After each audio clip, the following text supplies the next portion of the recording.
नमस्कार। आप देख रहे हैं हिंदुत्व के विविध आयाम। आज 14 अगस्त है और 14 अगस्त ही हमारी इस चर्चा का विषय है आज का।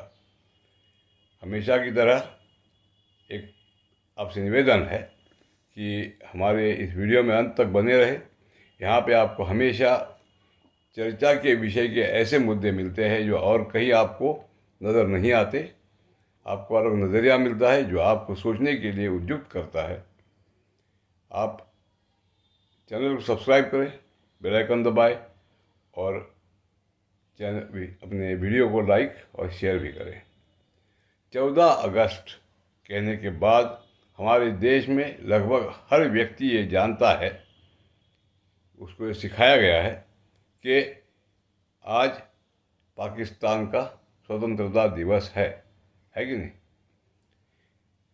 इससे ज़्यादा महत्वपूर्ण बात यह है कि 14 अगस्त के बारे में आम भारतीय व्यक्ति के मन में इतनी ही आम धारणा होती है। ये बहुत ही दुखद है और ये जो धारणा है वो भी गलत है और वो जानता नहीं है। ये उससे भी भयानक है। किंबहुना इसीलिए आज हम इस विषय की चर्चा कर रहे हैं। 14 अगस्त को पाकिस्तान का स्वतंत्रता दिवस है ये कहना, ये इतनी बड़ी भूल है कि यही भूल जो हमारे विचारों में है वो हमारे वर्तमान और भविष्य के भयावह संकटों की ओर निर्देश करती है। इसलिए हम जानना चाहेंगे कि ये सारा चक्कर क्या है 14 अगस्त का। पहली बात, स्वतंत्रता दिवस। हमारे पास इतनी विचारों की तरलता होनी चाहिए। स्वतंत्रता दिवस जब हम कहते हैं तो उसके लिए वो एक राष्ट्र परतंत्र होना चाहिए पहले। मतलब पहले से उसका अस्तित्व, जब अस्तित्व होगा तब वो परतंत्र होगा और तब वो स्वतंत्र होगा। समझ रहे हैं ना? थोड़ा सा बारीकी से देखिए। हम कहते हैं कि पाकिस्तान का स्वतंत्रता दिन है। पाकिस्तान का स्वतंत्रता दिन कैसे हो सकता है? अगर पाकिस्तान पहले से यहाँ पे विद्यमान था, मौजूद था, तो वो स्वतंत्र हो सकता है। तो वो पहले था? वो पहले नहीं था। यहाँ पे केवल भारत जो हिंदू बहुल, हिंदू संस्कृति वाला राष्ट्र था, इसको हम हिंदू राष्ट्र कहते हैं। जब 47 में अंग्रेजों के जाने का समय आ गया तो इतिहास में पहली बार इस भारत भूमि पे, जो अंग्रेजों के अंडर भारत का कहा जाता था, उसके अंदर में पहली बार एक इस्लामिक राष्ट्र ने जन्म लिया था।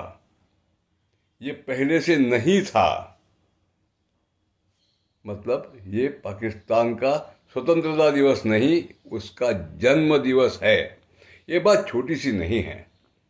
जब हम उसका स्वतंत्रता दिवस बोलते हैं तो उसका अस्तित्व जब हम मान्य करते हैं तो हम कौन सा अस्तित्व मान्य करते हैं? पाकिस्तान क्या है हम ये भी नहीं जनरली जानना चाहते। ये हमारा और एक दुर्दैव है। पाकिस्तान ये एक इस्लामी राष्ट्र है।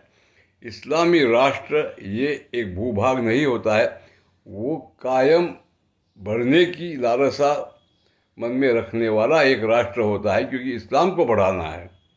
तो ऐसा एक राष्ट्र भारत की इस भूमि पे पहले से विद्यमान था। ऐसा अगर हम कहते हैं तो हम द्विराष्ट्रवाद को मान्यता देते हैं। मतलब जहाँ इस्लाम रहेगा वहाँ एक राष्ट्र रहेगा।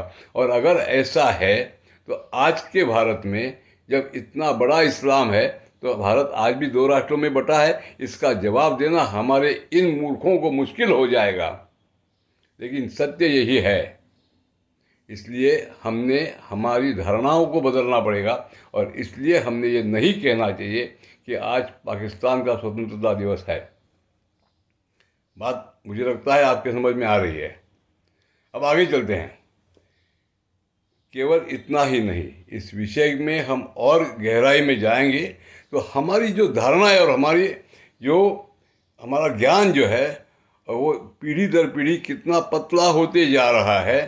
ये देख के मैं जो कह रहा हूँ कि हमारे वर्तमान और भविष्य के भयानक संकटों के लिए यही कारण होने वाला है। वो कैसे, आप देखिए। इसके आंकड़े मैं आपको दे दूंगा कि भारत की भूमि पे इस तरह का काम लगभग 1100 के बाद पहली बार हुआ कि एक बहुत बड़े भूभाग पे भारत के हिंदुओं का जाना वर्जित हुआ।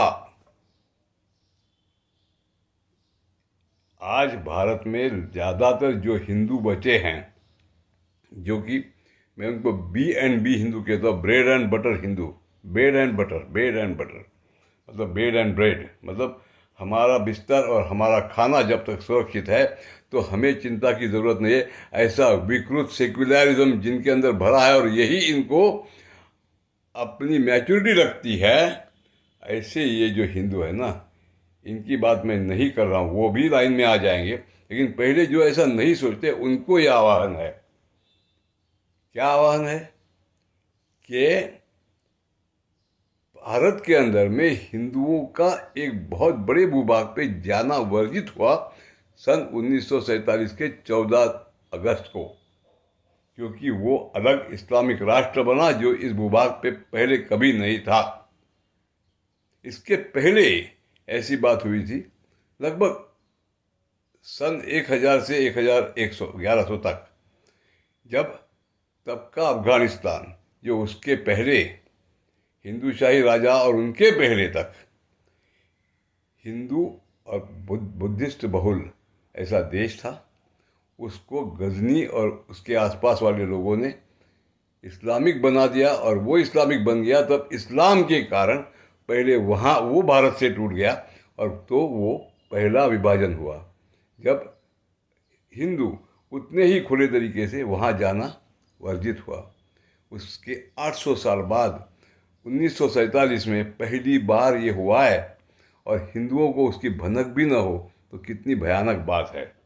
ये केवल पाकिस्तान का जन्म दिवस नहीं है, ये हमारी भूमि के ऊपर हमारा जाना वर्जित करने वाला, हमारा जीना संकुचित करने वाला ऐसा काला दिवस है। ये हमें कोई बताता नहीं है। ये बहुत आवश्यक है। कितना भूभाग टूटा है पता है आपको? मैं आपको बताता हूँ तब। और ये कैसे हुआ? ऐसे नहीं कि सहमति से हो गया, नहीं। हमारे ब्रिटिश इंडिया का, मतलब जो अखंड भारत था ब्रिटिशों के समय का, उसके पहले का तो और था ही, लेकिन वो गया समझिए। अब जितना बचा था उसका 25% भूभाग 14 अगस्त 1947 में पाकिस्तान के रूप में भारत से छीना गया। दुनिया में कहीं भी नहीं हुई इतनी मारकाट और इतने बलात्कार करके छीना गया।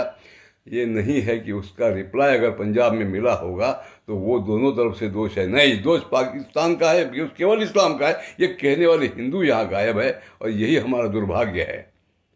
हमने जो भंग पी ली है ना सेक्युलरिज्म की और अज्ञान की, वो हमें ऐसा कराता है। हमने उससे बाहर निकलना है, इसलिए आज का ये प्रयोजन है। अब देखिए,